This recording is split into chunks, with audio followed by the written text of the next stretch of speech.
కార్మిక చట్టాలను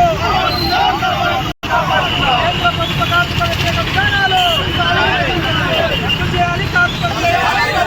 కేంద్ర ప్రభుత్వం వైఖరి, కేంద్ర ప్రభుత్వం వైఖరి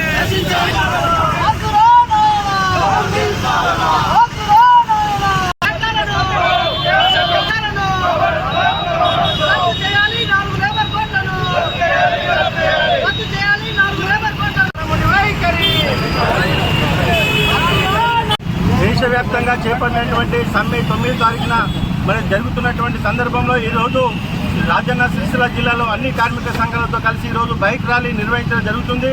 మరి కేంద్ర రాష్ట్ర ప్రభుత్వాలు ఈరోజు కార్మిక వ్యతిరేక విధానాలు అవలంబిస్తూ ఈరోజు కార్మికులను రోడ్డు పాలు చేసే విధంగా మరి ఎన్నో ఏళ్లుగా పోరాడి సాధించుకున్నటువంటి కార్మిక చట్టాలను 4 లేబర్ కోడ్లుగా చేసి ఈరోజు కార్మికులను రోడ్డు పాలు చేసే విధంగా నిర్ణయాలు తీసుకోవడానికి మేము పూర్తిగా అన్ని కార్మిక సంఘాలు కలిసి వ్యతిరేకిస్తూ ఉన్నాయి. మరి అదేవిధంగా మరి కేంద్రంలో ఉన్నటువంటి బీజేపీ ముచ్చటగా 3 సార్లు అధికారంలోకి వచ్చిన తర్వాత మరి కార్మిక చట్టాలను సవరణ చేయడం అనేది నిజంగా సిగ్గుచేటు.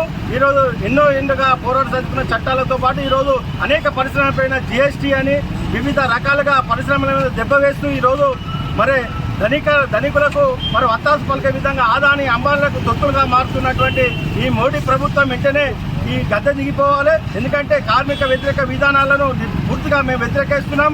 అలాగే తప్పకుండా దేశవ్యాప్తంగా జరగబోయేటువంటి 9వ తారీఖున జరగబోయే సమ్మెను ప్రతి ఒక్క కార్మికులు, అన్ని రంగాల కార్మికులు కూడా విజయవంతం చేయాలని ఈరోజు ఆల్ ట్రేడ్ యూనియన్స్ తరఫున మేము అందరికీ కూడా కార్మికులకు పిలుపునిస్తా ఉన్నాం.